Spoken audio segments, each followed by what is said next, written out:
Power without structure collapses.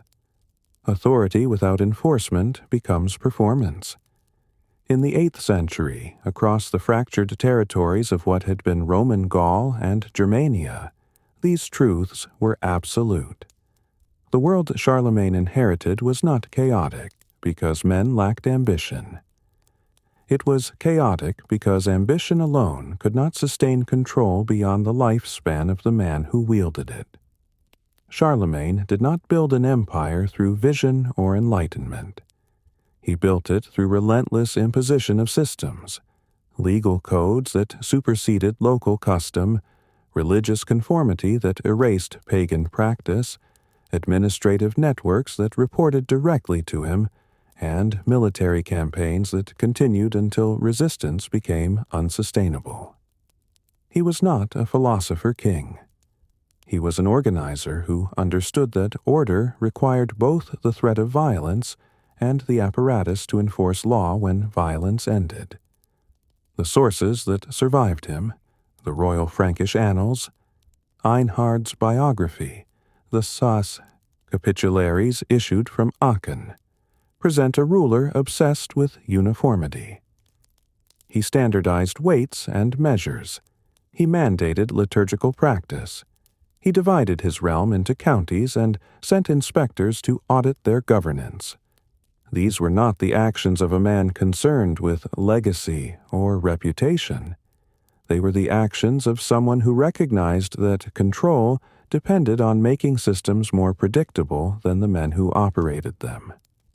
But systems require infrastructure.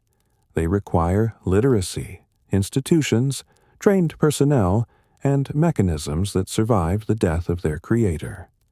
Charlemagne's empire had none of these in sufficient depth. What he built was personal, a network held together by his constant movement, his way presence in courtrooms and on battlefields, his capacity to reward loyalty and punish defiance. The moment he stopped moving, the network began to fray. This is not a story about the birth of Europe. That concept did not exist in Charlemagne's world. He ruled Franks, Saxons, Lombards, Bavarians, and others, peoples who did not see themselves as part of a shared civilization. He forced them into administrative conformity and religious uniformity, but he did not create a common identity. When his son Louis took power, the empire remained intact, not because institutions sustained it, but because the habit of obedience had not yet expired. Within a generation of Charlemagne's death, his grandsons were at war. Within 2 generations, the empire had fragmented into rival kingdoms. The systems he imposed, the counties, the inspectors, the legal codes, either dissolved or became tools of local power rather than central authority. What remained was memory, and memory is easier to reshape than reality. The Charlemagne of later centuries became a myth, founder of France and Germany, defender of Christendom, ideal Christian monarch. These images served political purposes. They had little to do with the man who spent 30 years forcing Saxons to convert, at sword point, who executed thousands for resisting Frankish law, who treated kingship as an administrative problem rather than a divine calling. To understand Charlemagne requires stripping away the mythology. He was not unusually cruel by the standards of his era, but neither was he unusually merciful. He did not love learning for its own sake, but he valued literacy because it made governance more efficient. He did not seek to unite Europe, because Europe as a concept did not exist.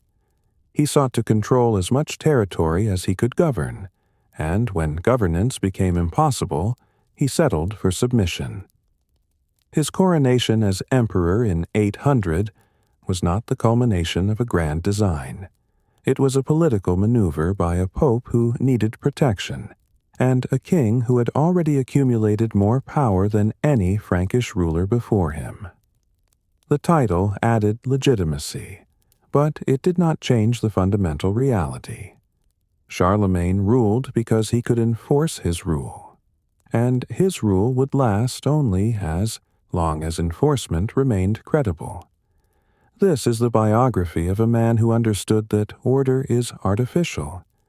It does not emerge naturally from human society.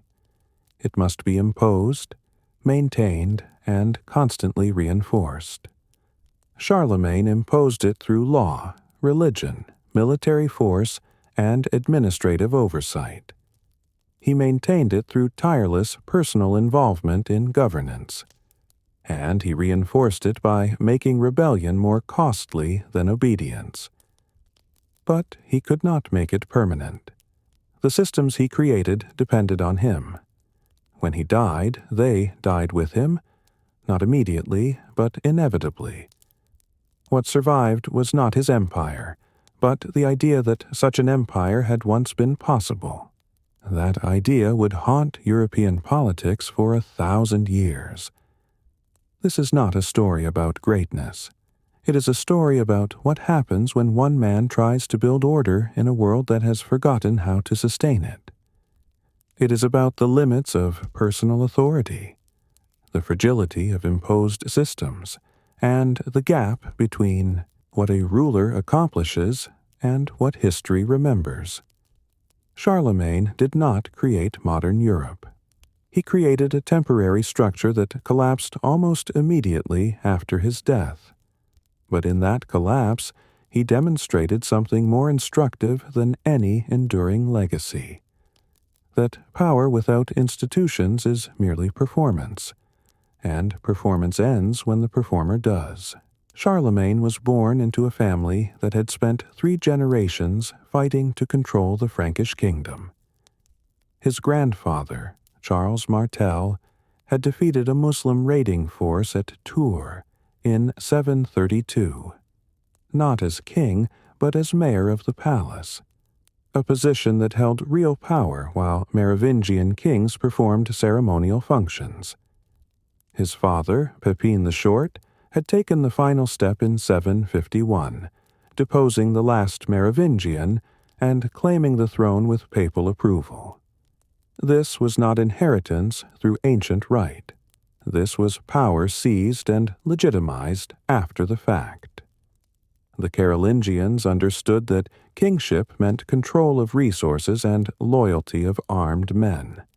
Everything else, divine sanction, legal precedent, noble bloodlines, served to make that control more stable. Pepin spent his reign consolidating what his father had won through force.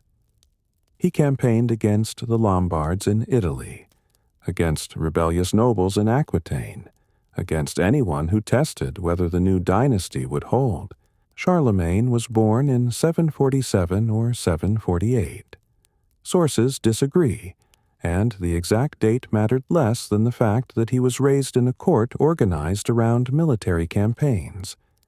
His education was practical. He learned to ride, to lead men, to manage logistics. He was taught Latin, but functional Latin for governance and law, not the refined Latin of Roman rhetoric. He absorbed the Frankish understanding of kingship, that a king who did not campaign was not fulfilling his role, that loyalty was earned through victory and distribution of plunder, that law existed to prevent blood feuds from destabilizing the realm, but could not prevent them without enforcement. When Pepin died in 768, he divided the kingdom between Charlemagne and his younger brother Carloman. This was Frankish custom, but it was also a guarantee of tension. The division was geographic, but the territories were not cleanly separated. Charlemagne received the outer regions, difficult to govern, prone to rebellion. Carloman received the core Frankish heartland. Whether Pepin intended this to test his sons or simply followed tradition, the result was predictable. The brothers governed separately and viewed each other with suspicion. Carloman died in 771. The sources do not suggest foul play, but they also do not linger on the details. What mattered was that Charlemagne moved immediately to claim the entire kingdom. Carloman's widow fled to Lombardy with her sons, seeking protection from the Lombard king. Charlemagne did not pursue them. He did not need to. With Carloman dead and no rival claimant strong enough to challenge him, the kingdom was his. This was the pattern Charlemagne would follow for the next 4 decades. Remove obstacles, consolidate control, move forward. There was no hesitation, no extended mourning, no public soul-searching. His brother's death solved a problem. Charlemagne solved problems by eliminating them or rendering them irrelevant. The kingdom he now ruled alone was not stable. Aquitaine remained restive under its duke. Bavaria operated with near independence under Duke Tassilo, a cousin who owed nominal allegiance but acted autonomously. The Saxons raided across the northern frontier with impunity. The Lombards controlled northern Italy and could threaten papal territory whenever it suited them. Local nobles governed their regions with minimal oversight from the king, and their loyalty depended on whether the king could protect them or punish disloyalty. Charlemagne's early reign was a series of military responses to these challenges. In 769, he marched into Aquitaine to suppress a rebellion. The campaign succeeded not because of brilliant strategy, but because he brought overwhelming force and stayed until resistance collapsed. In 772, he turned north against the Saxons, destroying the Irminsul, a sacred tree or pillar that symbolized Saxon religious identity. This was not diplomacy. This was announcement. The Frankish king would tolerate no independent power, sacred or secular, within reach of his armies. He was in his mid-20s, physically imposing. Later sources describe him as unusually tall, strong, active, and tireless. Kingship for Charlemagne was not administration from a palace. It was constant movement, leading armies, holding courts, receiving embassies, judging disputes, distributing land and titles to men who had proven loyal. He understood that his presence was the system. Without it, local powers would revert to independence. This was the inheritance of the Carolingians, a kingdom that existed because the king could enforce it, that remained united because the king never stopped enforcing it. Charlemagne did not invent this model. He perfected it, and in perfecting it, he revealed its fundamental flaw. It could not survive his death. But in 772, death was decades away. What mattered was that the Saxons had been struck, Aquitaine had been subdued, and no internal rival remained to contest his authority. Charlemagne had learned the lesson his grandfather and father had taught. Power is not inherited. It is taken and held. The question was not whether he would use force, but how systematically he would apply it. The answer would define the next 3 decades. Charlemagne would not simply conquer. He would impose uniformity, legal, religious, administrative, on everything he controlled. He would turn military dominance into structured governance, and he would do it without mercy toward anyone who resisted. Charlemagne's first major campaign outside Frankish territory came in 773, when Pope Hadrian I requested help against the Lombard king Desiderius. The Lombards controlled northern Italy and periodically threatened Rome, and the papacy had no army capable of resisting them. Hadrian's appeal was both spiritual and political. He invoked Charlemagne's role as protector of the church, but he was also offering legitimacy in exchange for military intervention. Charlemagne responded with a 2-pronged invasion. He led one army across the Alps through the Mont Cenis Pass, while his uncle Bernard led another through the Great St. Bernard Pass. The speed of the campaign suggests careful preparation. Supply lines established, routes scouted, forces coordinated. This was not improvisation. Charlemagne had learned that successful campaigns required logistics as much as courage. Desiderius retreated to Pavia, his capital, and prepared for a siege. Charlemagne settled in for a blockade that lasted months. While his army surrounded Pavia, he traveled to Rome for Easter in 774, where Hadrian received him with elaborate ceremony. The visit was political theater, the Frankish king entering Rome as protector, the Pope confirming that protection with public displays of gratitude and spiritual endorsement. Pavia fell later that year. Desiderius surrendered and was sent to a monastery, permanent removal from power without execution, a solution Charlemagne would use repeatedly. The Lombard kingdom ceased to exist as an independent entity.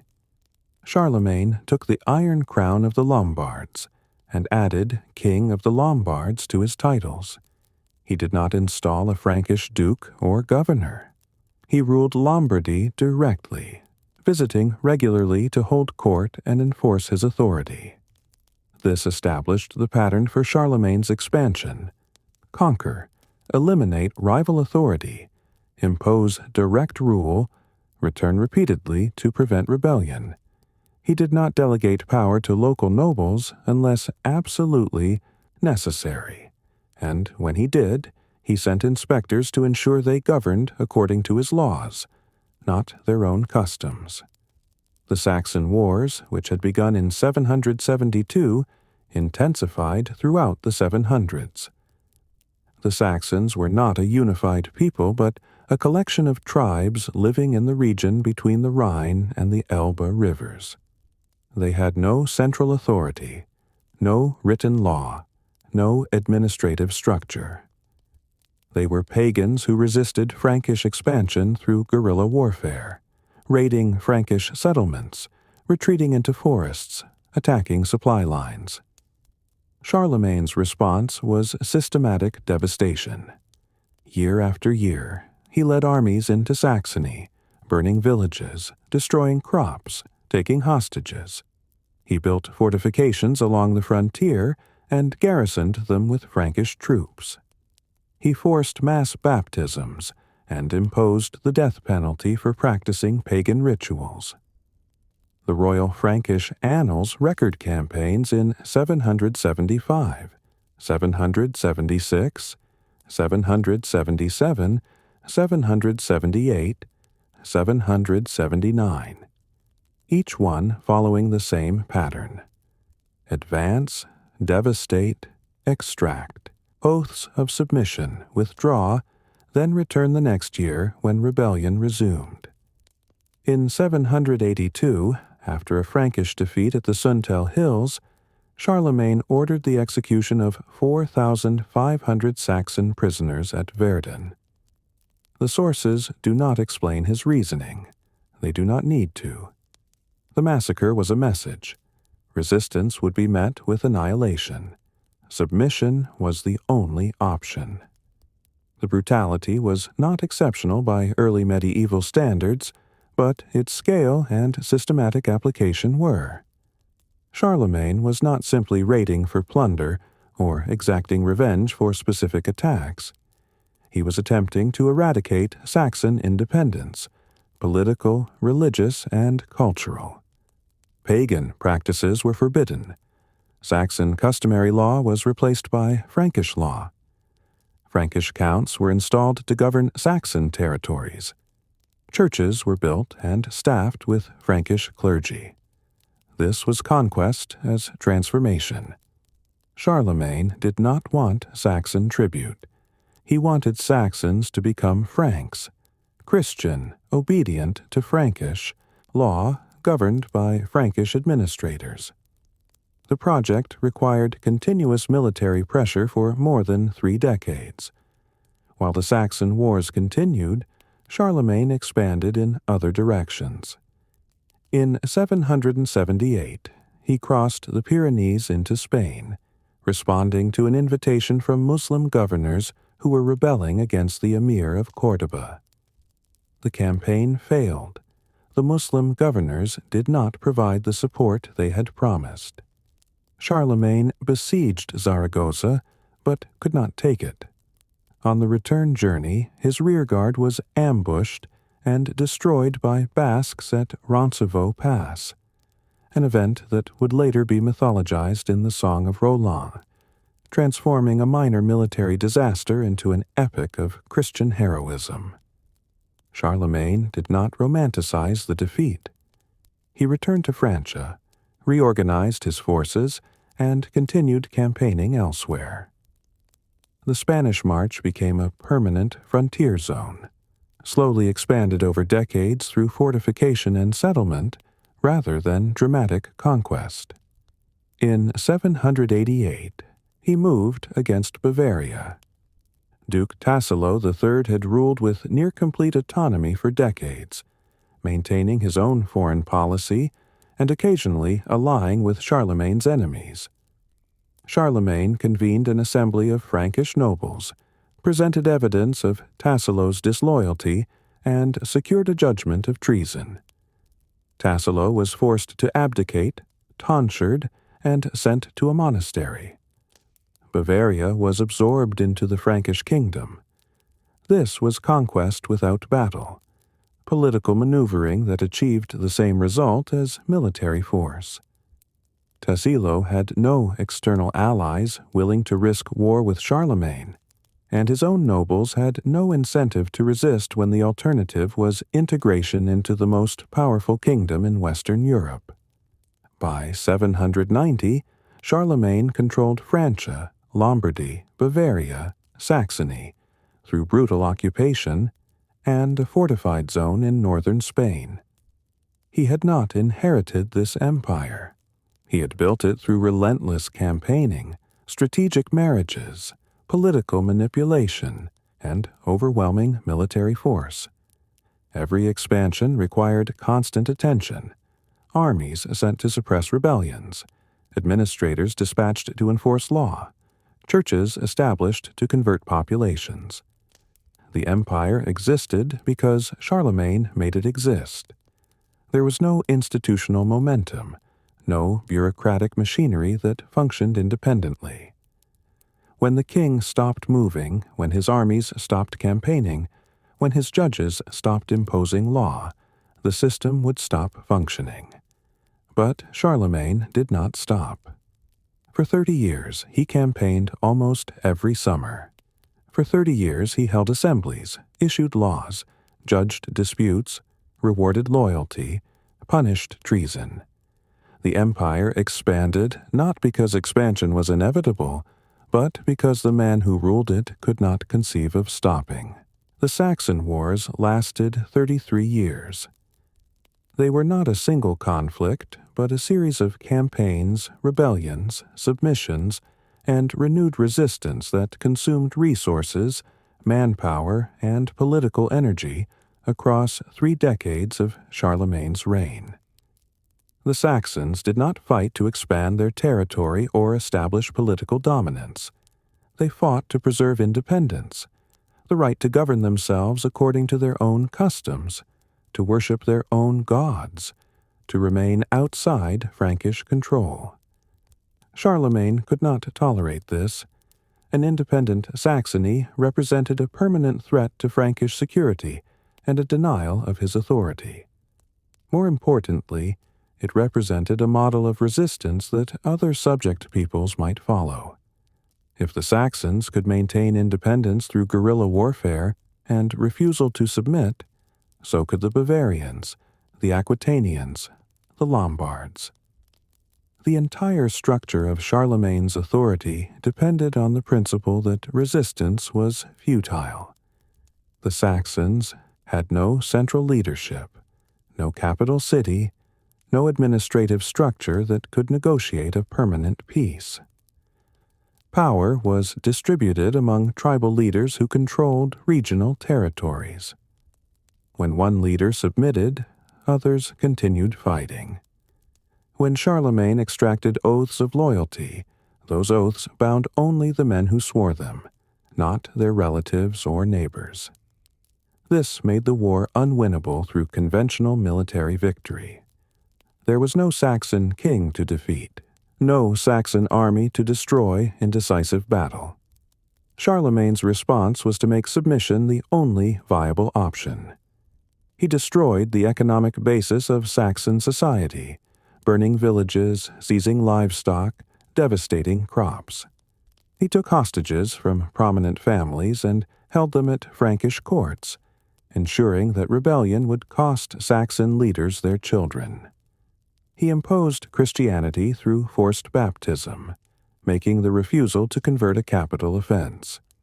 And he garrisoned Saxon territory with Frankish troops, building fortifications that served as bases for further campaigns and symbols of permanent occupation. The Capitulatio de Partibus Saxonia, issued around 785, codified this repression into law. It mandated death for killing a priest, for cremating the dead according to pagan custom, for refusing baptism, for conspiring against Christians, for breaking Lent by eating meat. It required Saxons to attend a church, to pay tithes, to obey Frankish counts. It transformed cultural and religious practices into criminal offenses punishable by execution. This was not law as we understand it. Neutral rules applied equally to all. This was law as weapon designed to eradicate Saxon identity and replace it with Frankish Christian conformity. The Saxons were given a choice: become Franks or die. Some submitted. They accepted baptism, paid tithes, obeyed Frankish counts. Some collaborated, identifying Saxon leaders who resisted Frankish authority and helping to track them down. But many continued to resist, and their resistance was existential. They were not fighting for political advantage or territorial gain. They were fighting for the survival of their way of life. In 792, after years of relative peace, the Saxons rebelled again.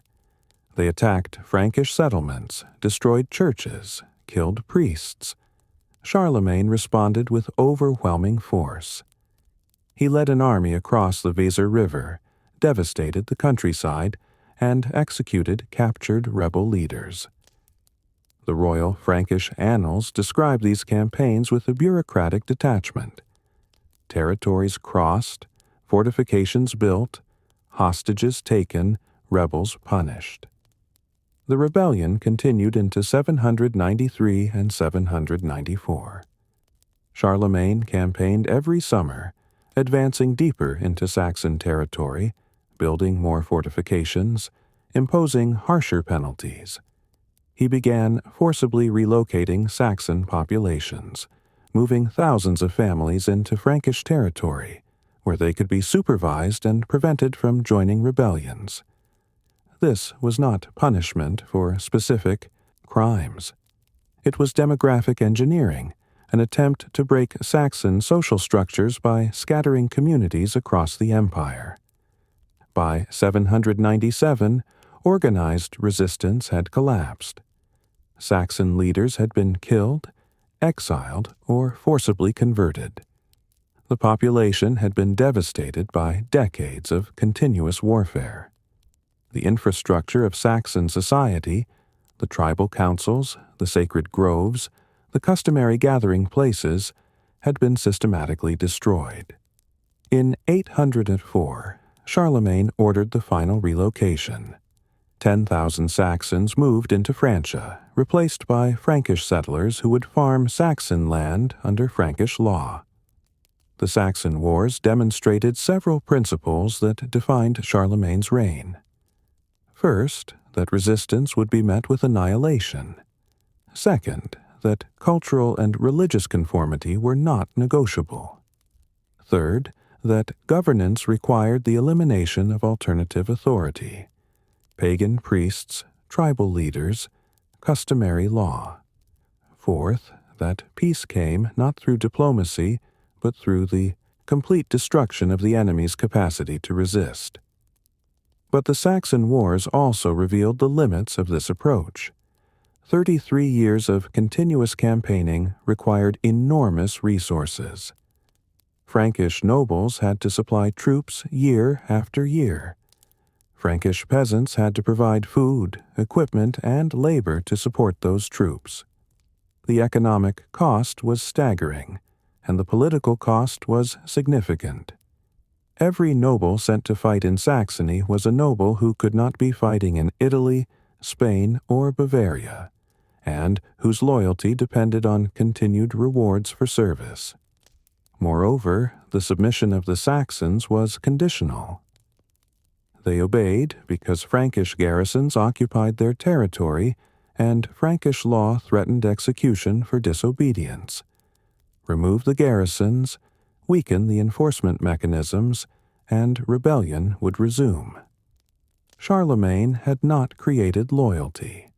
He had created enforced obedience, and enforced obedience lasts only as long as enforcement remains credible.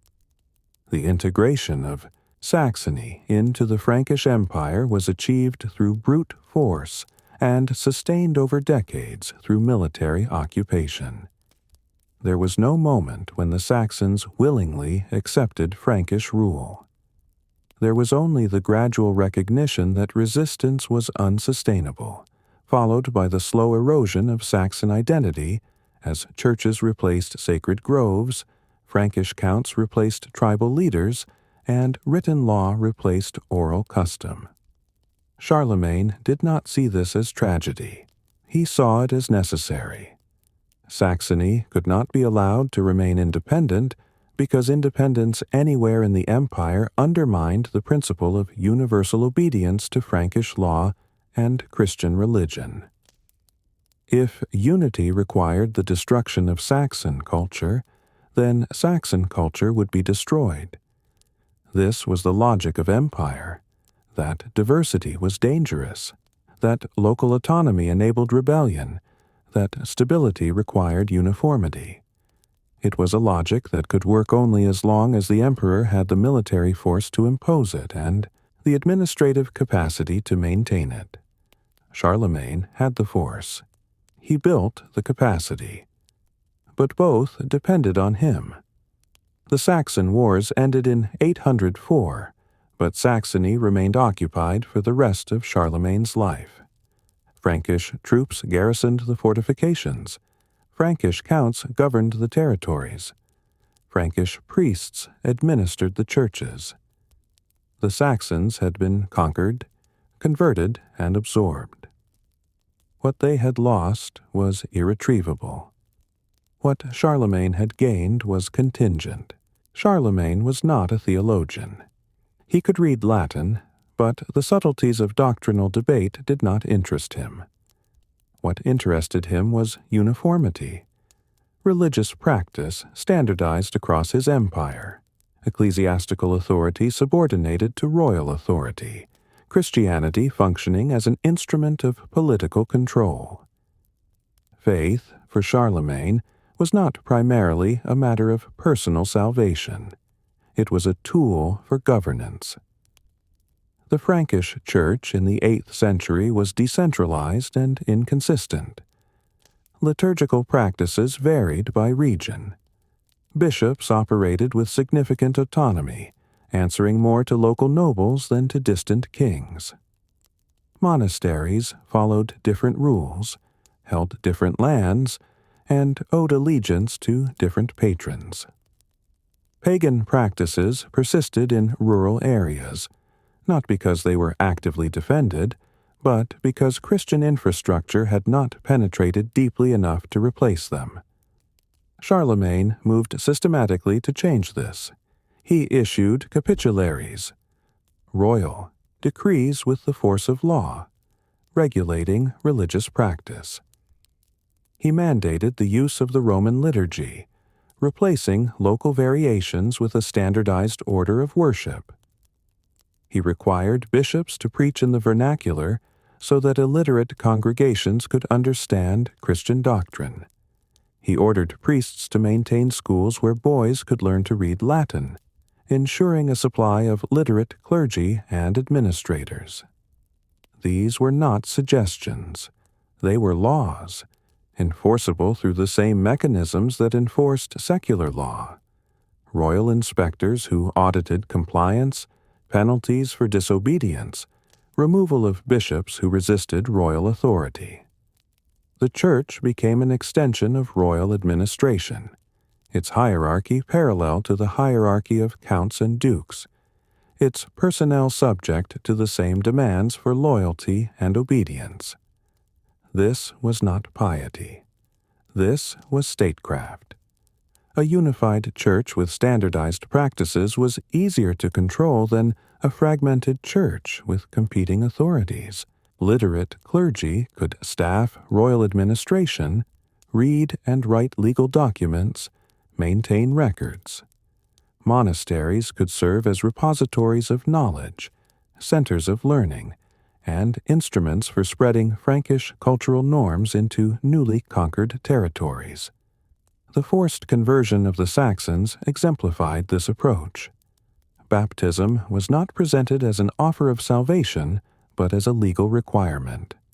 Refusal to convert was a capital offense. Christian practice was enforced through law, not persuasion. Saxons were required to attend church, to pay tithes, to abandon pagan rituals. Priests were sent into Saxon territory not as missionaries, but as enforcers of religious conformity, protected by Frankish garrisons. This was Christianity as conquest. The goal was not to inspire faith, but to eliminate alternatives. Pagan sacred sites were destroyed. Pagan priests were executed or exiled. Pagan customs were criminalized. What remained was a population that attended church because the law required it, paid tithes because refusal brought punishment, and observed Christian holy days because Frankish counts enforced observance. Charlemagne also intervened in theological disputes when they threatened political stability. The adoptionist controversy, a debate over the nature of Christ's sonship, emerged in Spain in the 780s. Adoptionism had little political significance, but it divided bishops and created factional conflict within the Church. Charlemagne convened councils, consulted theologians, and issued decrees condemning adoptionism as heresy. He did not do this because he had strong theological convictions about the nature of Christ. He did it because theological division undermined ecclesiastical unity, and ecclesiastical unity was necessary for effective governance. Similarly, when the Byzantine Empire experienced iconoclasm, the destruction of religious images, Charlemagne positioned himself as defender of traditional practice. He commissioned the Libri Carolini, a theological work that criticized both Byzantine iconoclasm and Byzantine veneration of icons, asserting a Frankish middle position. The document was less about theology than about asserting independence from Byzantine religious authority and establishing the Frankish Church as a separate sphere under royal control. Charlemagne's relationship with the papacy was transactional. He protected popes from Lombard and Byzantine threats. He donated land and resources to the papal states. He received in return legitimacy, papal endorsement of his conquests, spiritual sanction for his rule, the aura of Christian kingship. But he did not defer to papal authority in matters of governance. When Pope Leo III faced accusations of misconduct in 799 and fled to Charlemagne for protection, Charlemagne held a council, heard evidence, and restored Leo to office, treating the Pope as a subject who required royal protection rather than as a spiritual superior whose authority transcended royal judgment. The construction of the palace chapel at Aachen symbolized this relationship. The chapel was modeled on Byzantine imperial churches, but it was located within Charlemagne's palace complex, not in Rome or any other ecclesiastical center. It represented the fusion of royal and religious authority, with Charlemagne presiding over both secular and sacred ceremonies. He attended services regularly, not out of personal devotion, but because public religious observance was expected of a Christian king. His presence in the chapel was political performance as much as spiritual practice. Charlemagne also promoted monastic reform, supporting Benedict of Agnan's efforts to standardize monastic practice according to the rule of Saint Benedict. Monasteries were required to follow the same daily schedule of prayer, work, and study. They were expected to maintain schools, copy manuscripts, and provide hospitality to travelers. This created a network of institutions that served both religious and administrative functions, preserving knowledge, training clergy, and spreading Frankish cultural norms into regions where secular administration was weak. But this religious uniformity was fragile. It depended on continuous enforcement. When royal inspectors stopped auditing bishops, when counts stopped punishing pagan practices, when monasteries no longer feared royal intervention, the incentive to maintain uniformity weakened. Christianity in Charlemagne's empire was not self-sustaining. It was sustained by law, by inspection, by the threat of punishment. The forced conversion of the Saxons did not create a generation of sincere Christians. It created a generation of people who attended church because they had to, who baptized their children because the law required it, who observed Christian holy days because Frankish counts enforced observance. Over time, this external conformity might produce internal belief. Children raised in Christian practice might become sincere believers. But in the short term, it produced resentment, hidden resistance, and a Christianity that was more legal obligation than spiritual commitment. Charlemagne did not care whether the Saxons believed. He cared whether they obeyed. Faith, for him, was not about salvation. It was about control. A Christian population was easier to govern than a pagan population because Christianity provided a unified moral framework, a hierarchy that paralleled secular hierarchy, and a set of rituals that reinforced social order. The Church was an instrument of empire, and Charlemagne used it as such, ruthlessly, systematically, and without apology. By 795, Charlemagne controlled more territory than any ruler in Western Europe since the fall of the Western Roman Empire. He ruled the Frankish heartland, Aquitaine, Burgundy, Provence, Lombardy, Bavaria, Saxony, and a fortified zone in northern Spain. He had tributaries among the Slavic peoples east of the Elbe and among the Avars in the Danube basin. His authority extended from the Atlantic to the borders of Byzantine territory in the Balkans, from the North Sea to central Italy. This was not an empire in the Roman sense. It had no capital, no permanent bureaucracy, no professional army, no systematic taxation, no unified legal code applicable to all subjects. It was a personal domain held together by Charlemagne's ability to move constantly between its regions, to lead armies, to hold courts, to enforce his will through direct intervention. The empire existed because Charlemagne made it exist. The coronation of 800 was the formal acknowledgement of a reality that already obtained. On Christmas Day, as Charlemagne knelt in prayer at St. Peter's Basilica in Rome, Pope Leo III placed a crown on his head and proclaimed him Emperor of the Romans. The sources disagree about whether Charlemagne knew this would happen. Einhard, his biographer, claims Charlemagne was surprised and would not have entered the church had he known what Leo planned. The royal Frankish annals present the coronation as spontaneous acclamation by the Roman people. Neither account is entirely credible. Charlemagne had been negotiating with the papacy for months. He had intervened to restore Leo to office after rivals accused the pope of misconduct.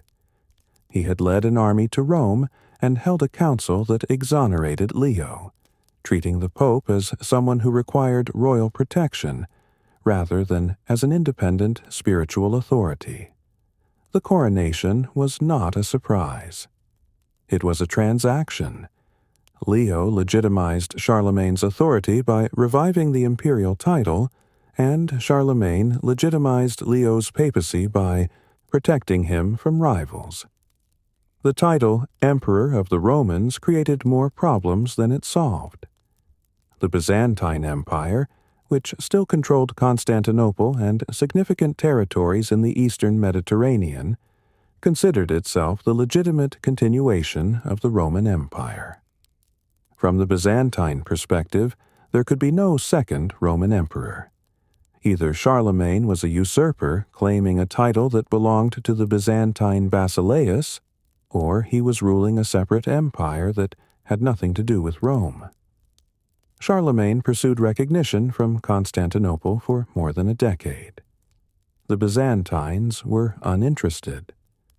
A brief period of negotiation in the early 800s, including a proposed marriage alliance between Charlemagne and the Byzantine Empress Irene, went nowhere. The Byzantines eventually acknowledged Charlemagne as emperor without specifying of the Romans, a compromise that allowed both sides to claim legitimacy without resolving the underlying conflict. The imperial title did not change how Charlemagne governed. He continued to rule as he had before, moving between royal estates, holding assemblies, leading campaigns, issuing capitularies.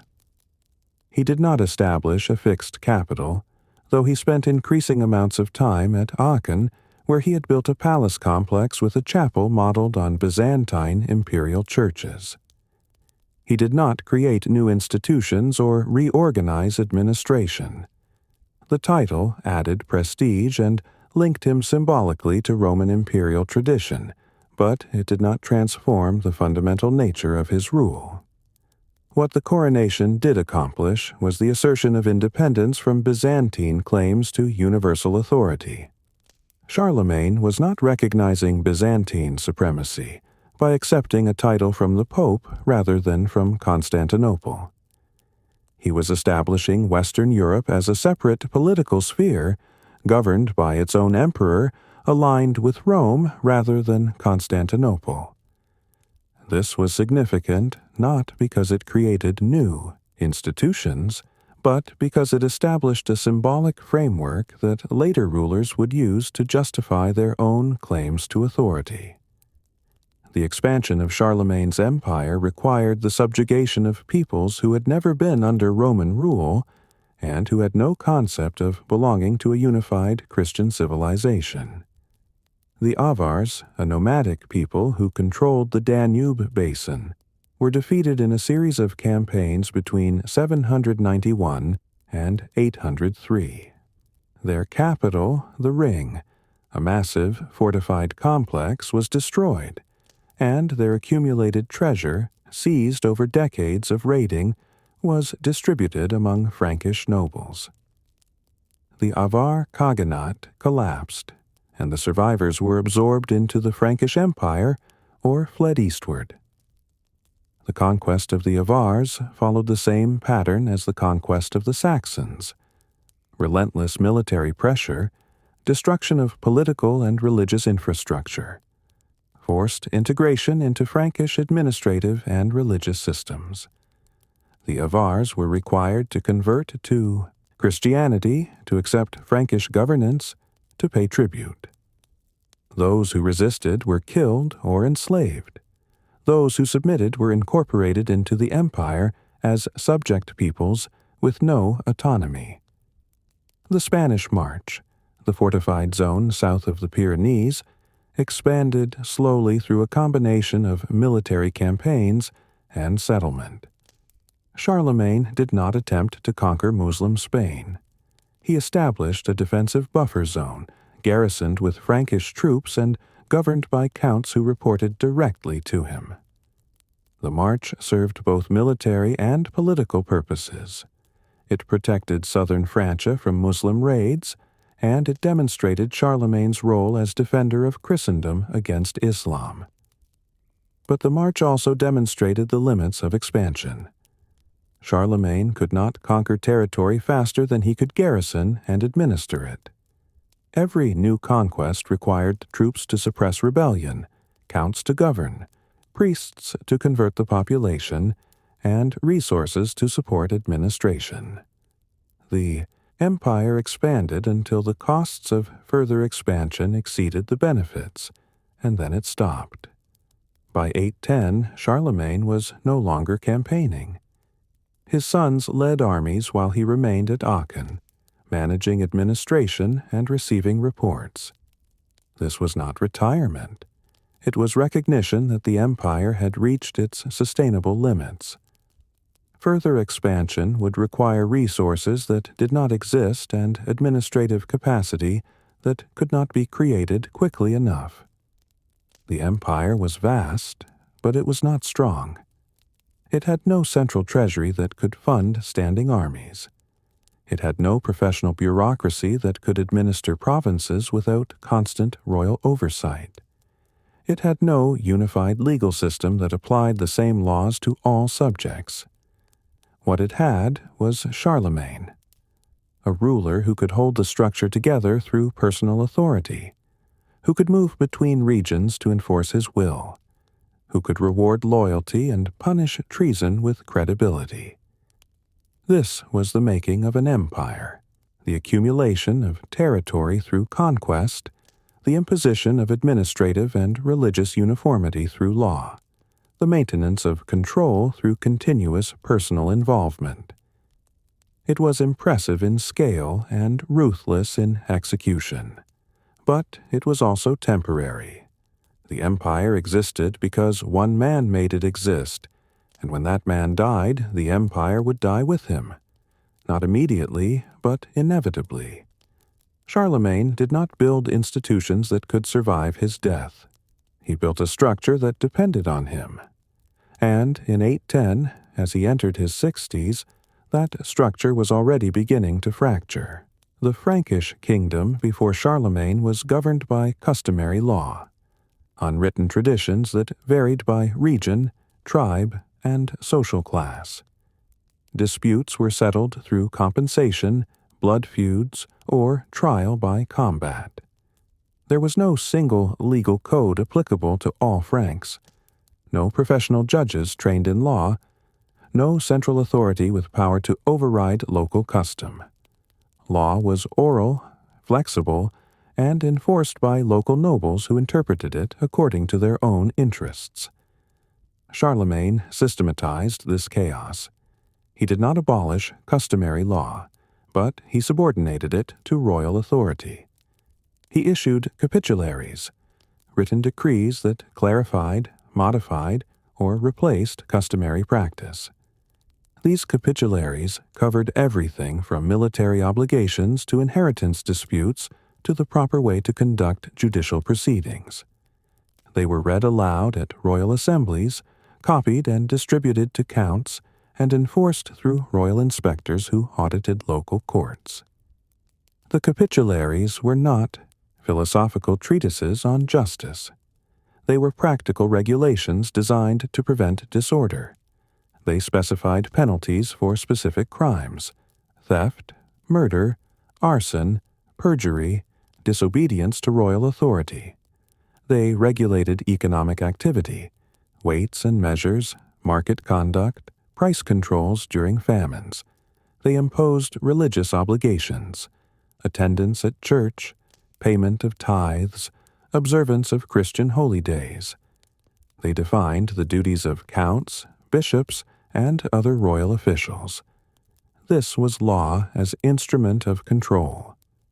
The capitularies did not emerge from popular consensus or legislative debate. They were royal commands, issued unilaterally and enforced through the threat of punishment. Charlemagne did not consult his subjects about whether they agreed with his laws. He told them what the law was, and expected obedience. The Lex Saxonum, the law code imposed on Saxony, exemplified this approach. It replaced Saxon customary law with Frankish legal principles. It abolished trial by combat in favor of royal judgment.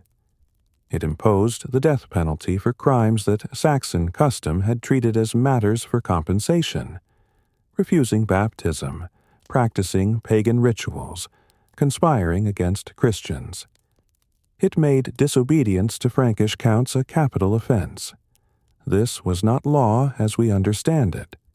Neutral rules applied equally to protect rights and maintain order. This was law as weapon, designed to destroy Saxon legal autonomy and replace it with Frankish control. The Saxons had no voice in its creation, no role in its enforcement, no mechanism to challenge its legitimacy. They obeyed because disobedience meant death. Charlemagne also reformed judicial procedure. He established the missi dominici, pairs of royal inspectors, usually one bishop and one count, who traveled through the empire auditing local governance. The missi held courts, heard appeals, investigated complaints against local officials, and reported back to Charlemagne.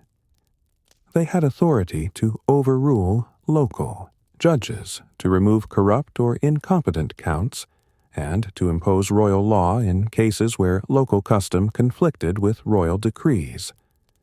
This was centralization through inspection. Charlemagne could not be everywhere at once, but his missi could travel on his behalf, representing his authority and enforcing his will. The system was not perfect. Missi could be bribed. They could abuse their authority. They could fail to detect corruption. But it was better than nothing. It created accountability where none had existed before. The missi also collected information. They reported on local conditions, identified problems, recommended solutions.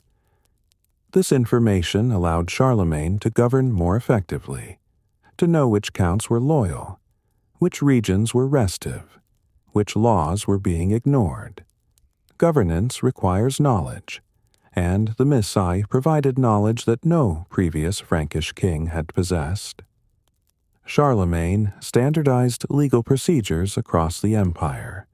Trials were conducted according to written rules. Evidence was presented publicly. Judgments were recorded in writing and preserved for future reference.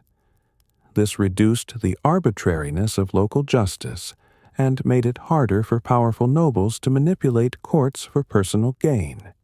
It did not eliminate corruption or bias, but it made them more visible and easier to challenge. He also regulated oaths.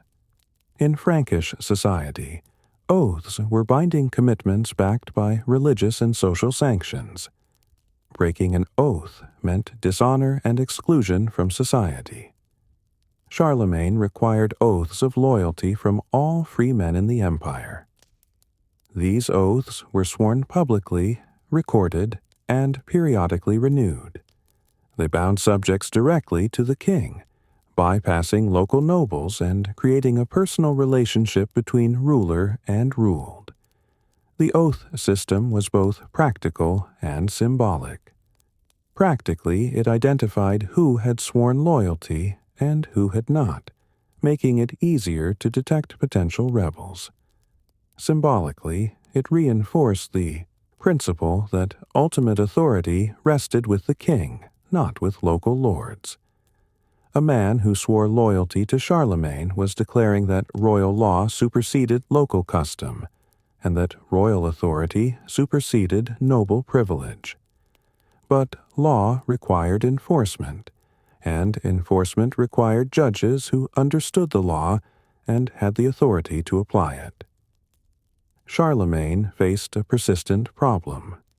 There were not enough literate men to staff the courts, and many of those who could read Latin were clergy who had little interest in secular law.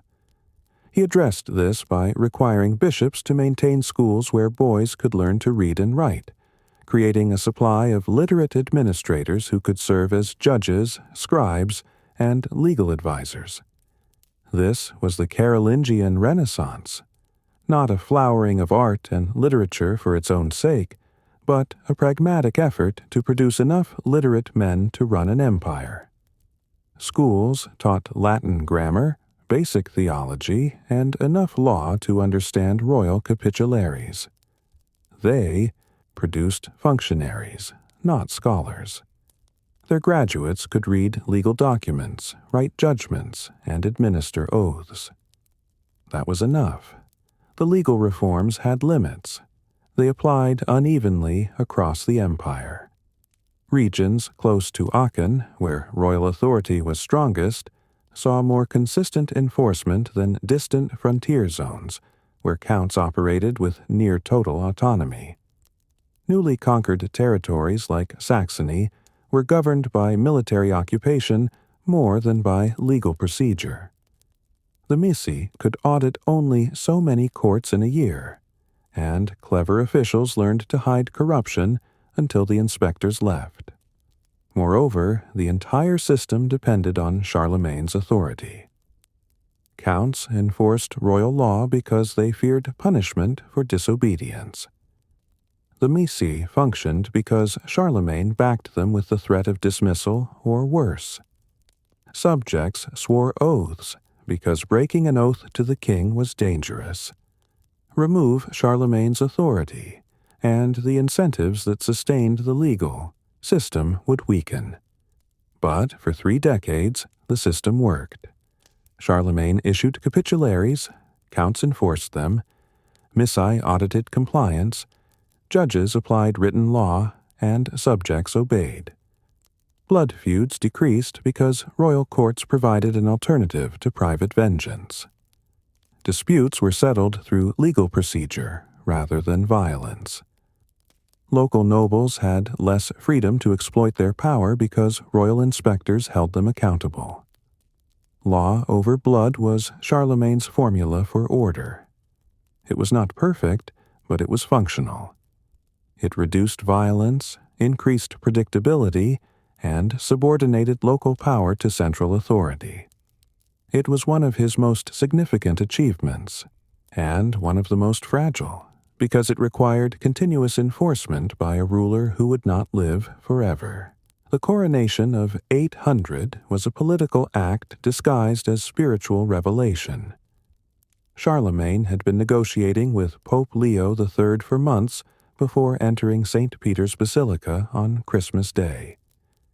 He had restored Leo to office after Roman nobles accused the Pope of adultery and perjury, charges that, true or false, demonstrated Leo's vulnerability without Frankish protection.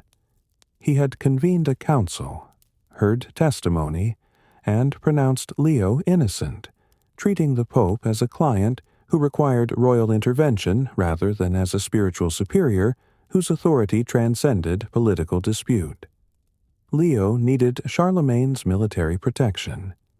Charlemagne needed Leo's spiritual legitimacy. The coronation was the exchange. Leo revived the imperial title, and Charlemagne guaranteed papal security. Both men understood the transaction. What they presented to the public was divine providence, the will of God manifesting through the acclamation of the Roman people and the authority of the Church. The sources disagree about Charlemagne's reaction. Einhard claims he was surprised and displeased that he would not have entered the Church had he known what Leo planned. This is almost certainly false. Charlemagne had spent decades expanding his authority, standardizing governance, and positioning himself as the dominant power in Western Europe. The imperial title formalized what already existed. It was implausible that he entered Rome, attended Christmas Mass, and knelt in prayer without anticipating that Leo might crown him emperor. More likely, the claim of surprise was political cover. If Charlemagne had publicly sought the imperial title, he would have appeared ambitious, grasping, willing to subordinate spiritual authority to political gain. If the coronation appeared spontaneous, an act of divine will expressed through the Pope and acclaimed by the people, then Charlemagne could accept the title without seeming to have pursued it. This was the performance of humility, and it served its purpose. The title Emperor of the Romans was problematic. The Roman Empire still existed, centered in Constantinople, governed by Byzantine emperors who traced their authority in an unbroken line back to Augustus.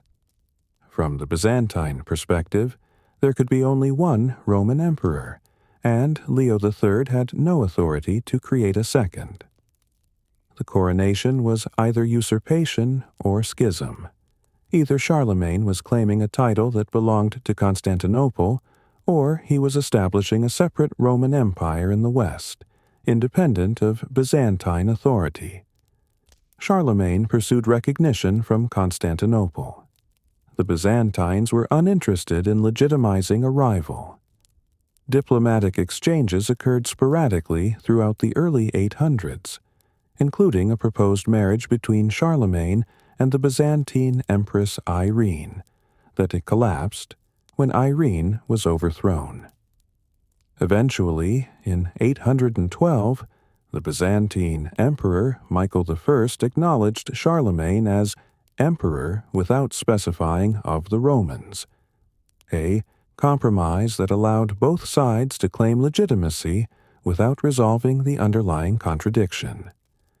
The imperial title did not change how Charlemagne governed. He continued to move between royal estates, to hold assemblies, to issue capitularies, to lead or authorize military campaigns.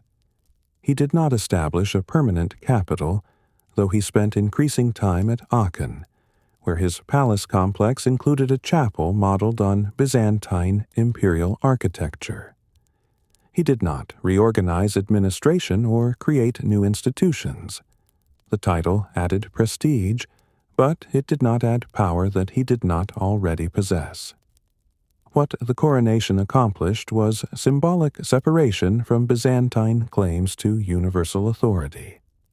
By accepting the imperial title from the Pope rather than seeking recognition from Constantinople, Charlemagne asserted that Western Europe was a separate political sphere, aligned with Rome rather than with the Eastern Empire. This mattered less in 800 than it would later, when the division between Western and Eastern Christianity hardened into schism, and when Western rulers would invoke Charlemagne's coronation to justify their own claims to imperial dignity. The coronation also formalized Charlemagne's role as protector of the Church. This was not a new role.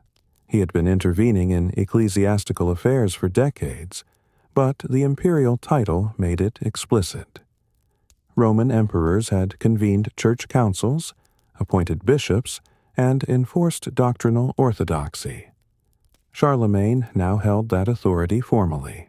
He could present his regulation of religious practice, his imposition of liturgical uniformity, his forced conversion of pagans, as imperial duties rather than royal innovations.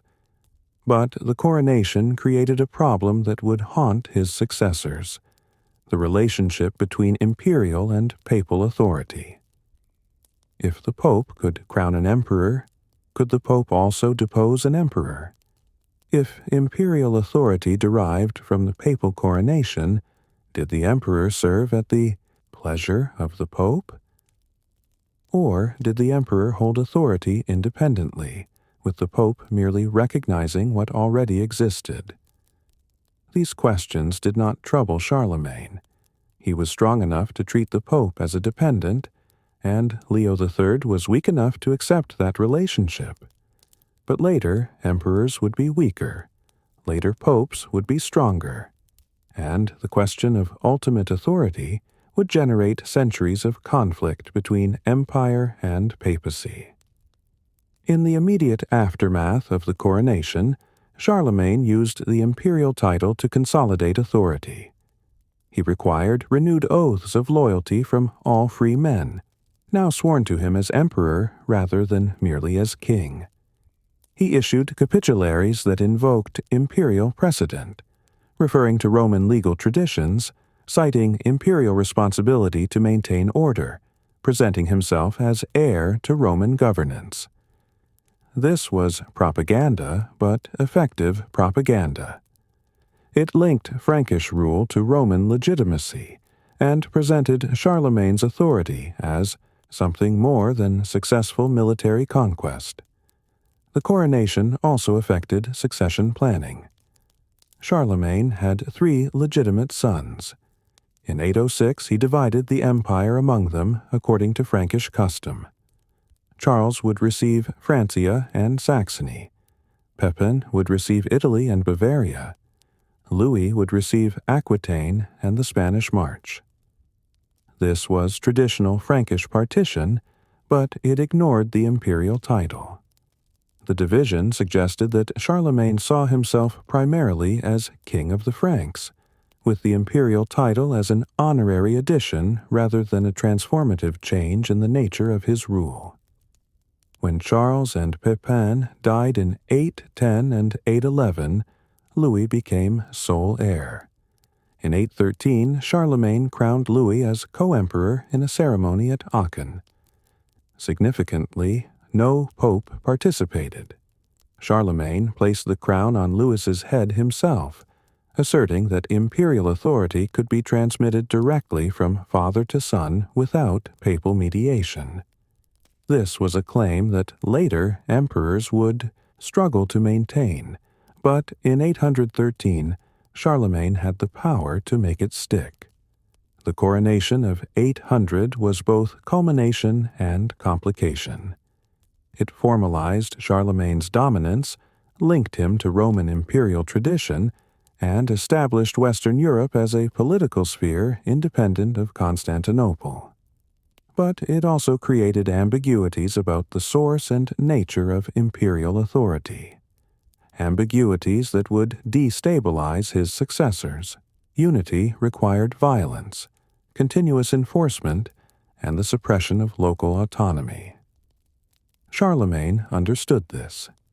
He did not believe that conquered peoples would willingly submit to Frankish rule, adopt Christianity, or obey foreign laws.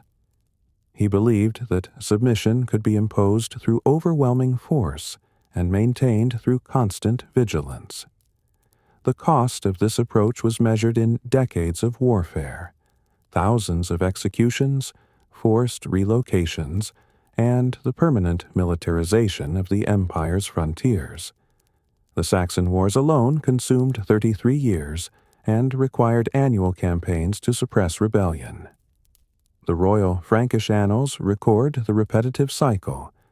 Frankish armies advance, devastate Saxon territory, extract oaths of submission, withdraw, then return the next year when the Saxons rebel again.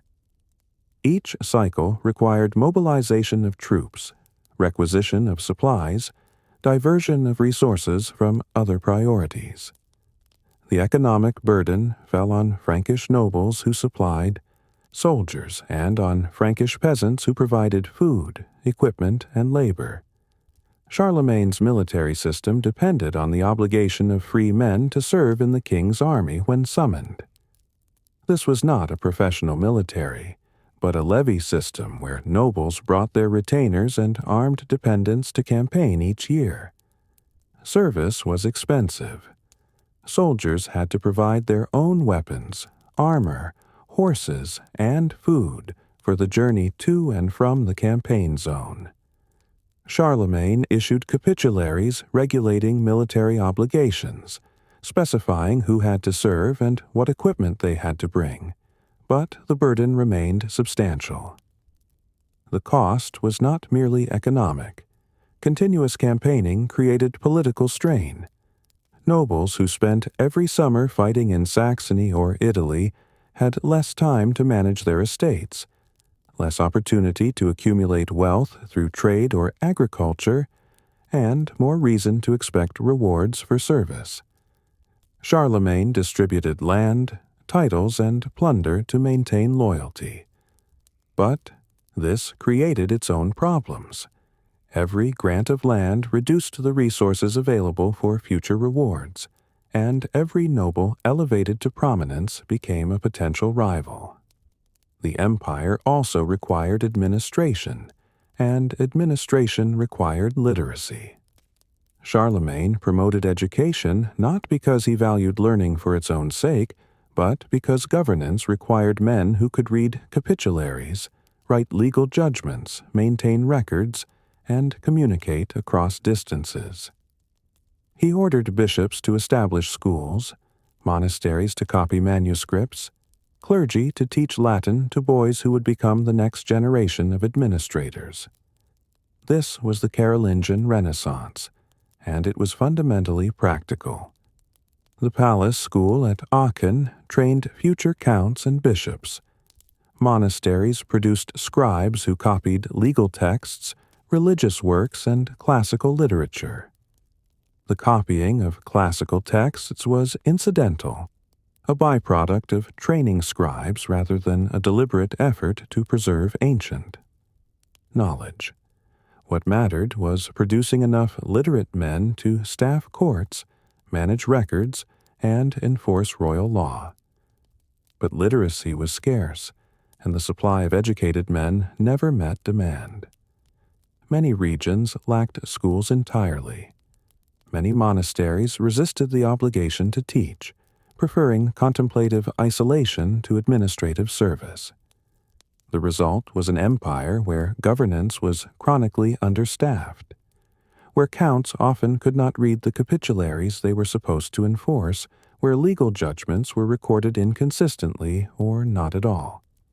Charlemagne's missae dominici, the traveling inspectors who audited local governance, partially compensated for this weakness. They brought royal authority into regions where the king himself could not go. They held courts, investigated complaints, and removed corrupt officials. But the missi system was expensive and slow. Inspectors could visit only so many regions in a year, and clever officials learned to hide corruption until the IC inspectors left. The cost of unity also included the destruction of local cultures. The Saxons lost their language, religion, and legal traditions. The Avars disappeared as a distinct people. The Lombards were absorbed into Frankish administration, their kingdom eliminated, their laws subordinated to Frankish law. This was intentional. Charlemagne believed that diversity enabled rebellion, that local autonomy threatened central authority, that stability required uniformity. The forced conversion of pagans was part of this program. Paganism represented not just religious error but political independence. Pagan priests were rivals to Christian clergy. Pagan rituals were alternatives to Christian observance. Pagan sacred sites were centers of authority outside Frankish control.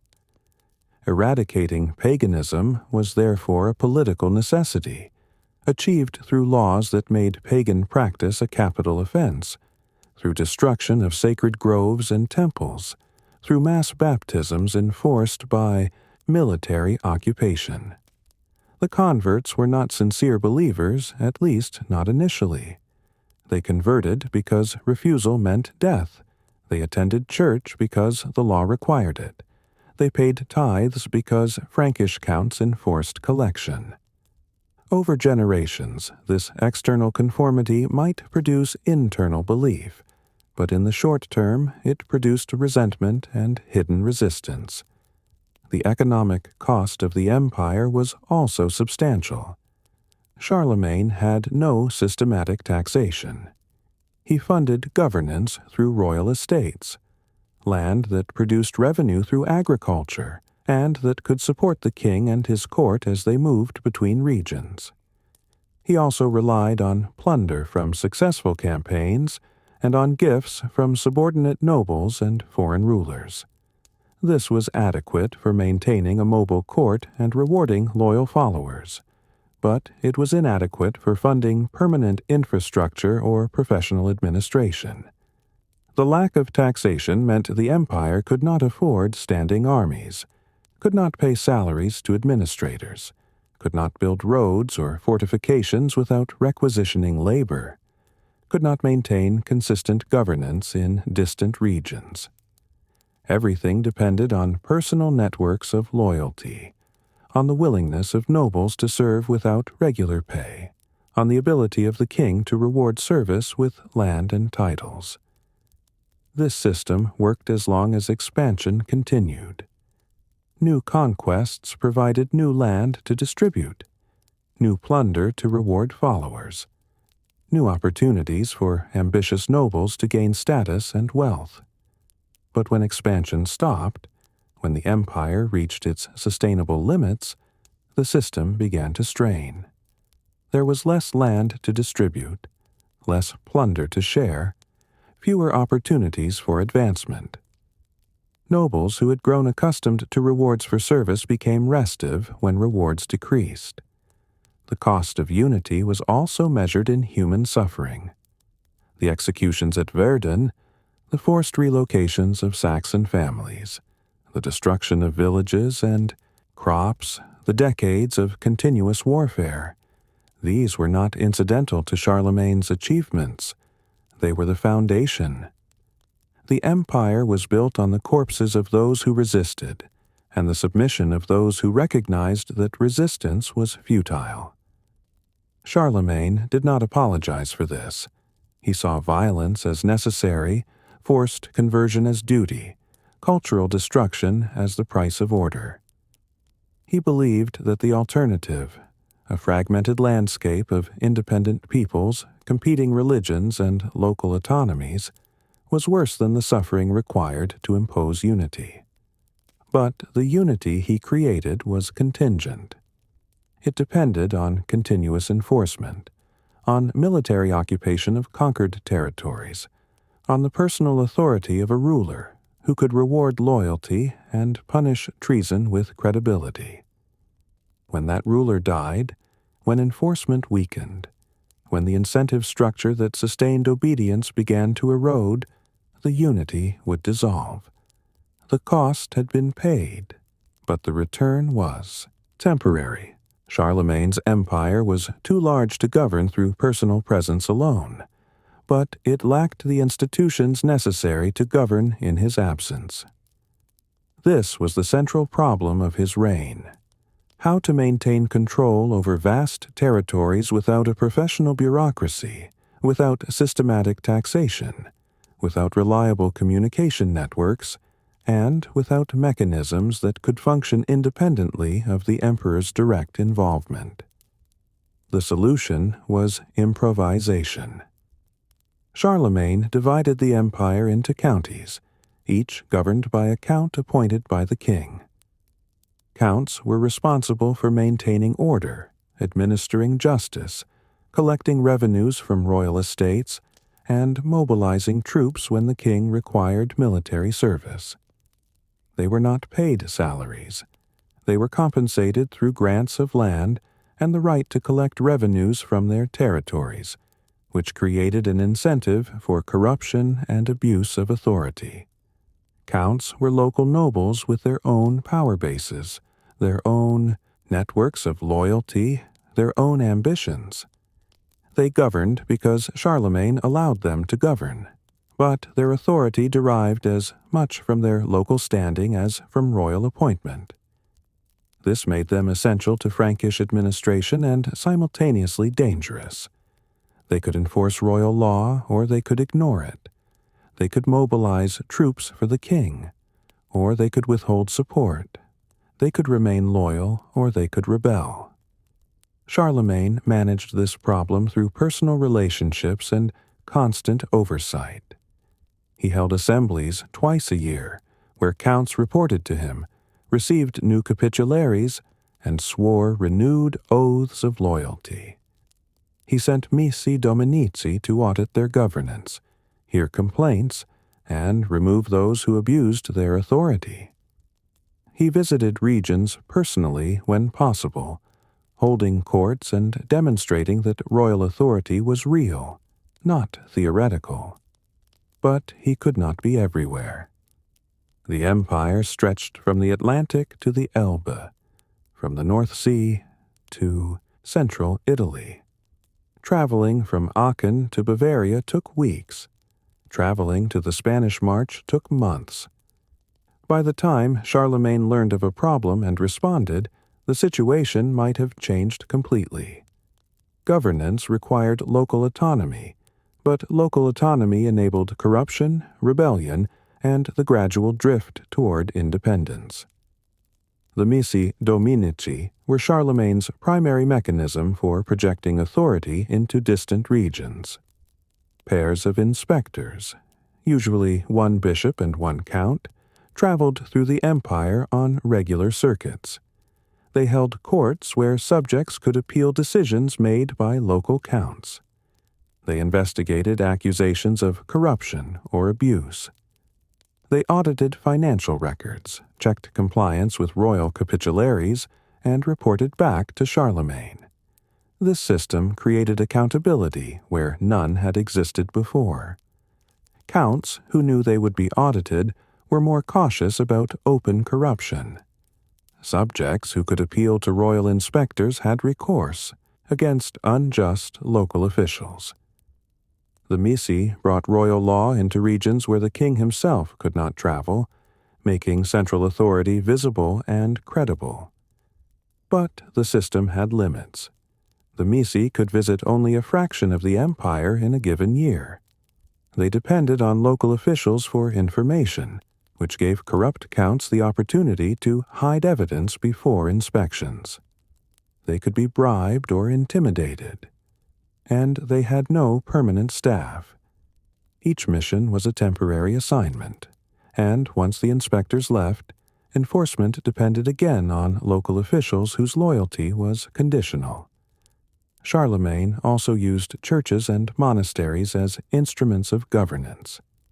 Bishops and abbots were royal appointees, chosen for loyalty as much as for spiritual qualifications.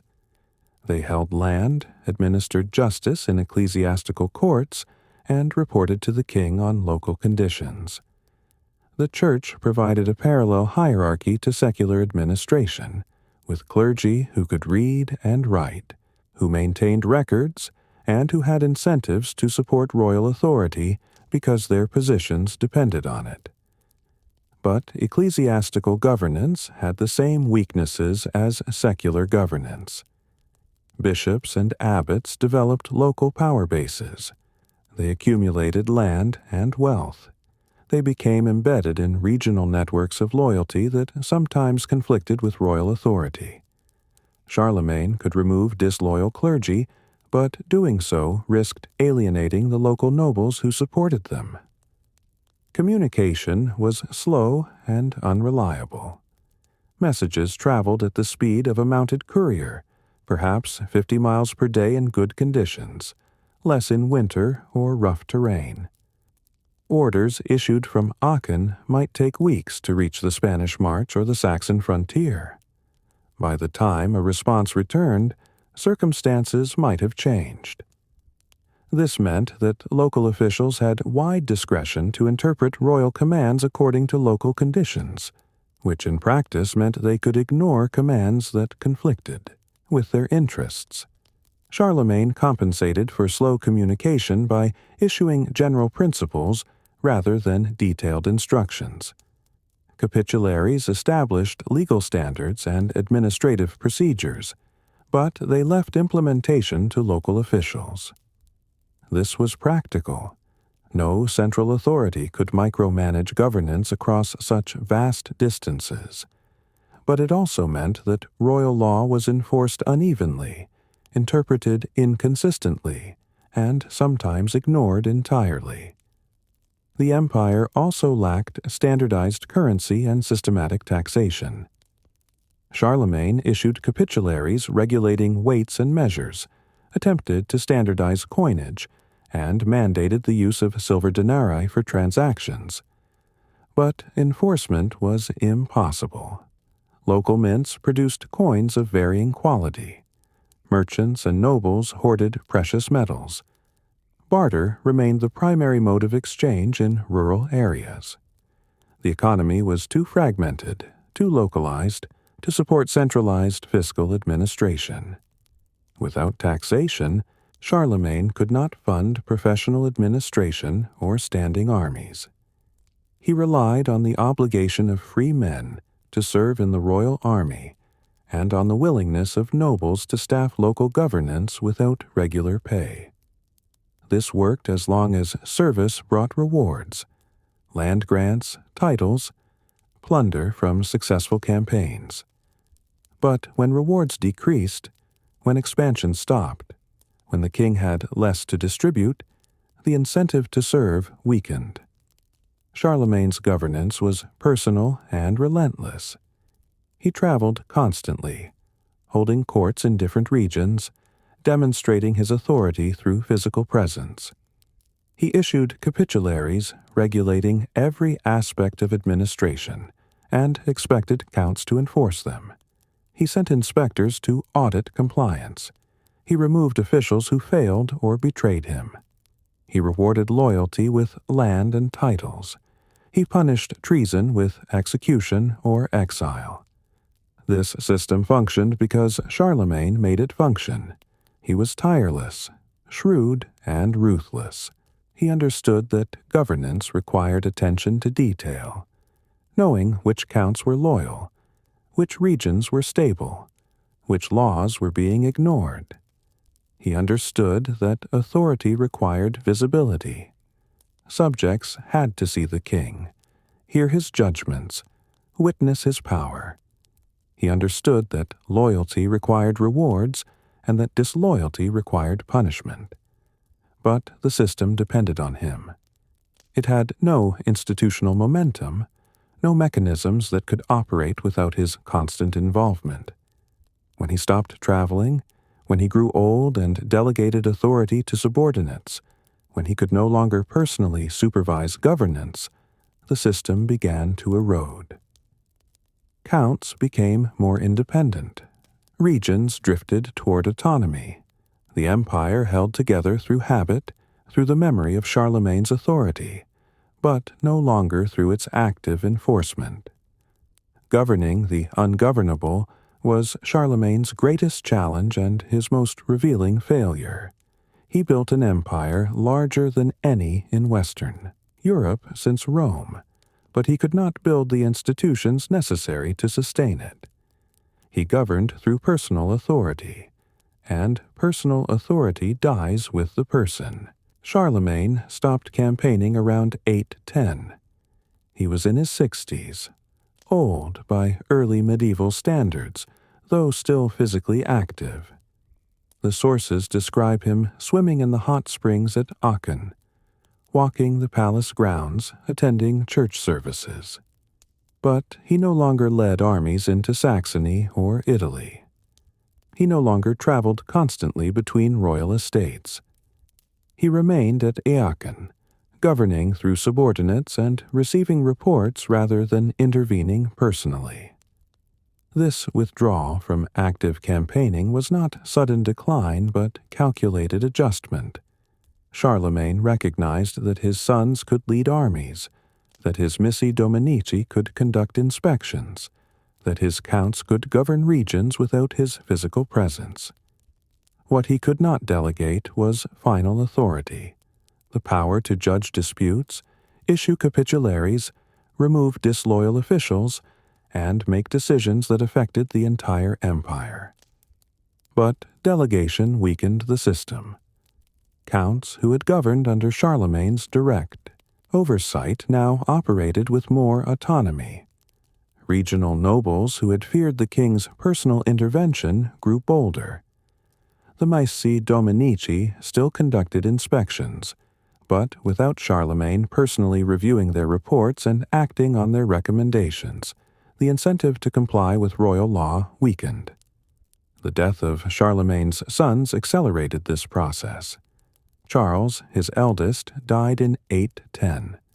Pepin, king of Italy, died in 811. Both deaths were sudden. Disease, probably, though the sources do not specify. Charlemagne had planned to divide the empire among his 3 sons according to Frankish custom. With 2 sons dead, only Louis remained, and the planned partition became irrelevant. In 813, Charlemagne summoned Louis from Aquitaine and crowned him co-emperor in a ceremony at Aachen. Significantly, no pope participated. Charlemagne placed the crown on Louis's head himself, asserting that imperial authority could be transmitted directly from father to son without ecclesiastical mediation.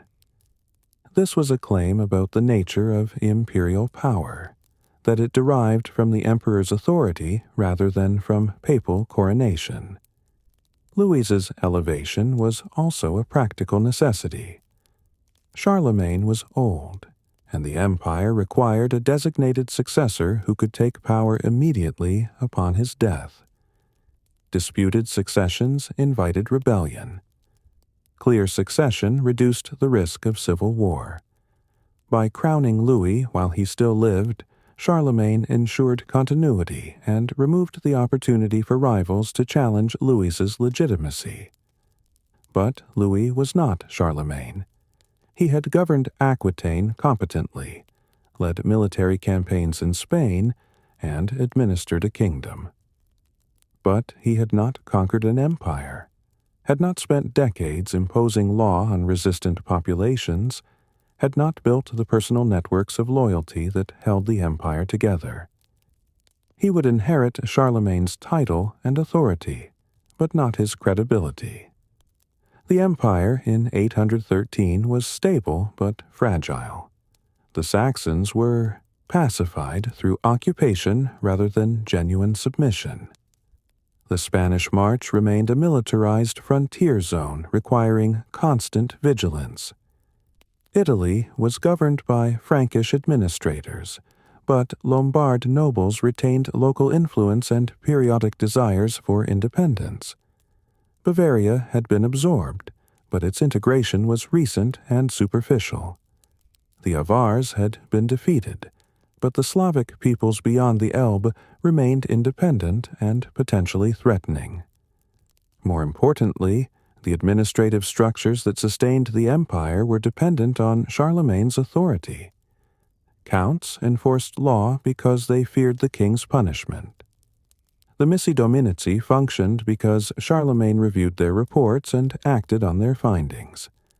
Nobles remained loyal because Charlemagne rewarded loyalty and punished treason with credibility. Remove Charlemagne's personal authority, and these incentives weakened. Charlemagne understood this. He spent his final years attempting to institutionalize governance, issuing capitularies that clarified administrative procedures, establishing protocols for succession, ensuring that Louis had the knowledge and resources to govern effectively. But institutions cannot be created by decree.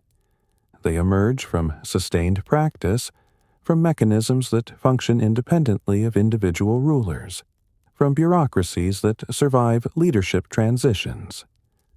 Charlemagne's empire had none of these. What it had was habit, the accumulated practice of obedience to Frankish law, submission to Frankish counts, attendance at Christian churches. Habit can sustain systems for a time after the authority that created them weakens. But habit erodes when enforcement stops, when the costs of obedience exceed the benefits, when local power reasserts itself against distant authority. In January 814, Charlemagne fell ill.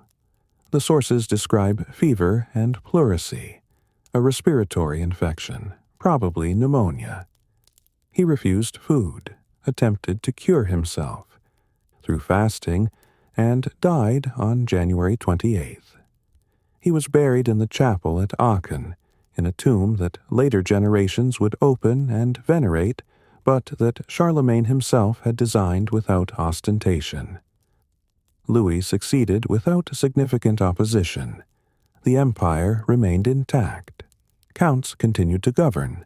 Missi Dominici continued to inspect. Assemblies continued to convene. But the personal authority that had held the system together was gone.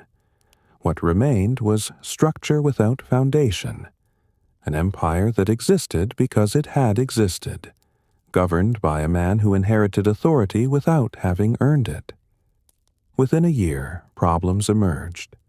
Nobles who had submitted to Charlemagne tested Louis's resolve. Regional powers that had accepted Frankish oversight began to drift toward independence. The Missi Dominici continued their inspections, but their reports went to a king who lacked his father's credibility to enforce their recommendations. Louis was not weak, but he was not Charlemagne. He governed competently, issued capitularies, led military campaigns when necessary, and attempted to maintain his father's system.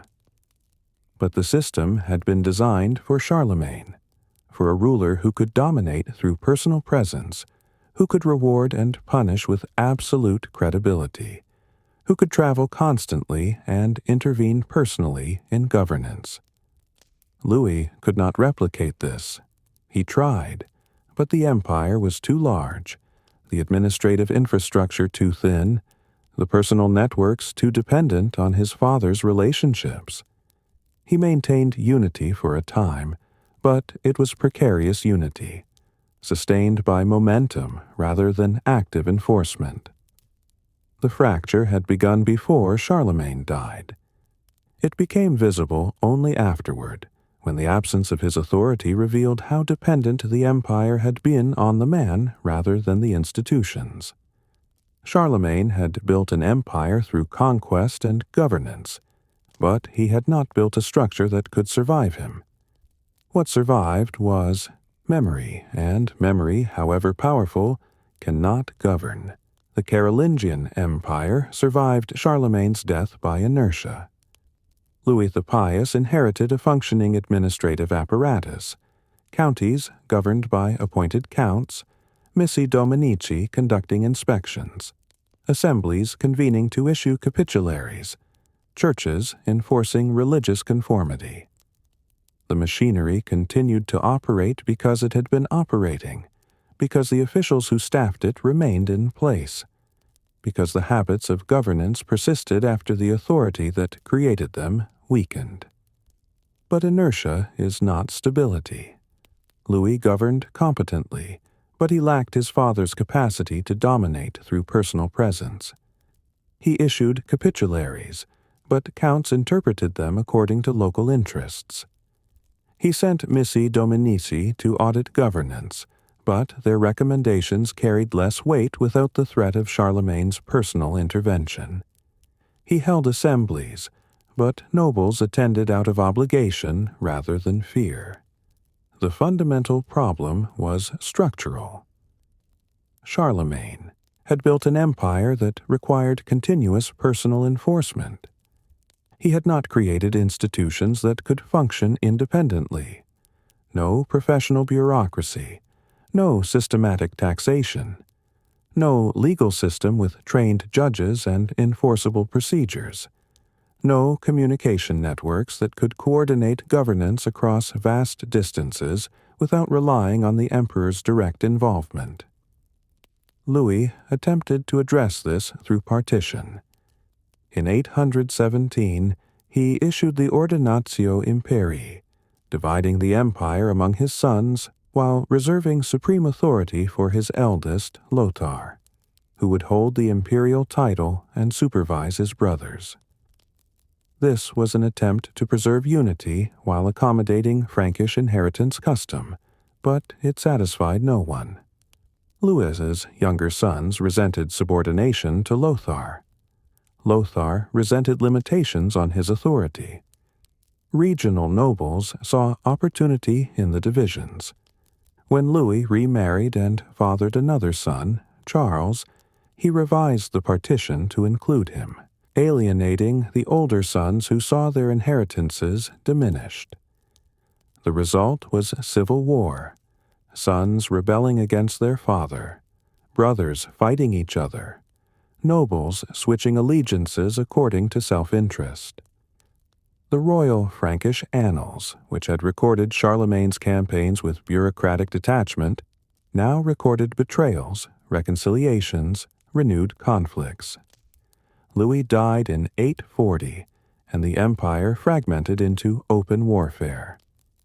His sons, Lothar, Louis the German, and Charles the Bald, fought for 3 years until the Treaty of Verdun in 843 formalized partition. Lothar received the imperial title and a middle kingdom stretching from the North Sea to Italy. Louis the German received East Francia, roughly corresponding to modern Germany. Charles the Bald received West Francia, roughly corresponding to modern France. The Treaty of Verdun is often presented as the birth of France and Germany. But this is anachronistic. The kingdoms created in 843 were not nations. They were territories assigned to members of the same dynasty, governed according to the same Frankish legal and administrative traditions, populated by peoples who did not see themselves as French or German. The division was dynastic, not national, but the division was also permanent. The Middle Kingdom, Lotharingia, was inherently unstable, a narrow corridor of territory stretching between two more coherent kingdoms. It fragmented within a generation, its northern and southern portions absorbed by East and West Francia. What remained was the division between East and West, sustained not by any natural boundary or cultural difference, but by dynastic inheritance and the inability of later rulers to reunify what had been split. The administrative structures Charlemagne built decayed rapidly. Counts became hereditary local rulers rather than royal appointees subject to removal. Missi dominici ceased to function as royal inspectors and became local officials with territorial jurisdictions. Assemblies continued, but they became negotiations between king and nobles rather than venues for issuing royal commands. The capitularies stopped being law and became precedents that local powers invoked when convenient and ignored when not. The church, which Charlemagne had integrated into royal administration, began to operate independently. Bishops and abbots who had been royal appointees became local powers with their own interests, sometimes allied with kings, sometimes opposed. The papal claim to authority over secular rulers, a claim Charlemagne had managed by treating popes as clients, reasserted itself as royal power weakened. The Carolingian Renaissance, which had produced enough literate men to staff Charlemagne's administration, did not survive the fragmentation. Schools closed. Manuscript production declined. Literacy became scarce again outside monasteries and cathedral chapters. The administrative infrastructure that depended on written records and literate officials atrophied. What survived of Charlemagne's empire was memory, the idea that unity had once been possible, that a single ruler had governed from the Atlantic to the Elbe, that Christian kingship could impose order on a fractured world. This memory became politically useful. Later, rulers invoked Charlemagne to legitimize their own authority, claimed descent from him, sought coronation in imitation of him, presented themselves as his heirs. But memory is not reality. The empire Charlemagne built collapsed within a generation of his death because it had no institutional foundation, no mechanisms that could function without his personal authority, no structure that could survive leadership transitions. What he built was impressive in scale and ruthless in execution, but it was also temporary, a personal achievement that died with the man who created it. The Carolingian dynasty continued to rule fragments of the empire for another century, but the unity was gone. What remained were kingdoms that fought each other, nobles who operated with near total autonomy, and a political landscape that resembled the fragmented world Charlemagne had inherited more than the unified empire he had briefly imposed. Charlemagne did not build modern Europe. He did not create France or Germany. He did not establish the idea of Christendom as a unified civilization. These claims belong to later mythology, constructed by rulers who needed historical legitimacy and by historians who imposed teleological narratives on a past that did not think in terms of nations, progress, or inevitable development. What Charlemagne actually built was a personal empire held together by force, law, religious conformity, and continuous enforcement. It was impressive in scale, larger than any polity in Western Europe since the fall of Rome. It was ruthless in execution, conquest through devastation, governance through violence, unity through the elimination of alternatives. And it was temporary, lasting exactly as long as Charlemagne could enforce it, fragmenting immediately after his authority weakened. The achievements were real. He standardized weights and measures across his territories, making trade more predictable. He imposed legal codes that reduced blood feuds and created mechanisms for resolving disputes without private violence. He established schools that produced enough literate men to staff courts and maintain records. He built churches that spread Christian practice into regions that had been pagan. He created administrative structures, counties, inspectorates, assemblies, that made governance more systematic than it had been under previous Frankish kings. But these achievements depended on enforcement. Merchants used standardized weights because royal inspectors audited markets. Disputes were settled in courts because Charlemagne's missi dominici held local nobles accountable. Schools operated because bishops feared royal punishment for failing to educate clergy. Churches were built and attended because refusing baptism or practicing pagan rituals was a capital offense. The administrative structures functioned because Charlemagne made them function. Remove the idea, enforcement, and the achievements dissolved. This is what happened after 814. The system continued through habit for a time, but without Charlemagne's authority to sustain it, the incentives that made obedience rational weakened. Counts became independent. Schools closed. Legal standardization gave way to local custom. Administrative structures either collapsed or became instruments of local power rather than central authority. The mythology that surrounded Charlemagne began almost immediately. Einhard's biography, written within a decade of his death, presented him as an ideal Christian king, pious, just, learned, generous. This was propaganda, designed to legitimize the Carolingian dynasty and provide a model for Louis the Pious to emulate. Later generations elaborated the myth. Charlemagne became the founder of France, the founder of Germany, the defender of Christendom, the model emperor. These myths served political purposes. Medieval emperors invoked Charlemagne to justify their authority. French and German kings claimed him as national founder. The Church presented him as ideal Christian monarch, conveniently ignoring the forced conversions and political manipulation of papal authority. The Charlemagne of myth was benevolent, visionary, enlightened.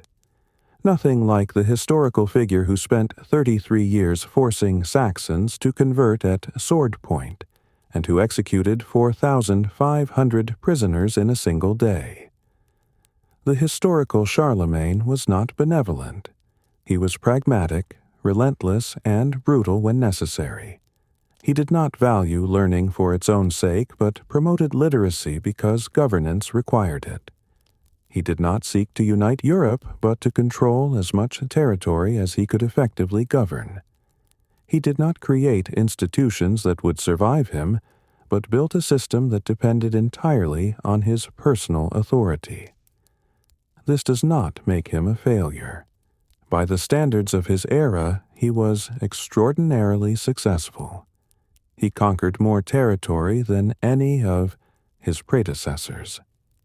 He imposed legal and religious uniformity across regions that had resisted Frankish authority for centuries. He created administrative structures that, however dependent on him, functioned more effectively than anything Western Europe had seen since Rome. He demonstrated that order could be imposed on chaos, that law could supersede blood feuds, that a single ruler could govern vast territories if willing to enforce authority relentlessly. But success measured by the standards of the 8th century is not permanence. Charlemagne built an empire, but he did not build the foundations necessary to sustain it. He created order, but order that required continuous enforcement. He imposed unity, but unity that depended on a single man's authority. When that man died, the order dissolved and the unity fragmented. What survived was the idea that such an empire had once been possible. This idea haunted European politics for centuries. Rulers who could not replicate Charlemagne's achievements invoked his memory. The Holy Roman Empire claimed to be his heir, though it controlled far less territory and had far weaker authority. French and German kings competed over his legacy, each claiming him as founder of their nation, neither recognizing that he would have found the concept of nations incomprehensible. Charlemagne was not a visionary. He was an administrator who understood that power without structure is temporary, who attempted to build structure through law and enforcement, but who lacked the institutional tools necessary to make that structure permanent. He was a conqueror who recognized that conquest alone does not create stability, who tried to impose stability through religious conformity and legal uniformity, but who could not make conformity and uniformity self-sustaining. What he built was impressive, ruthless, and fragile. It demonstrated what one extraordinarily capable ruler could accomplish through force, law, and relentless, personal involvement. It also demonstrated the limits of personal authority, that no matter how capable the ruler, institutions that depend entirely on him will not survive his death. This is what Charlemagne actually built, an empire that proved both the possibilities and the limits of personal rule.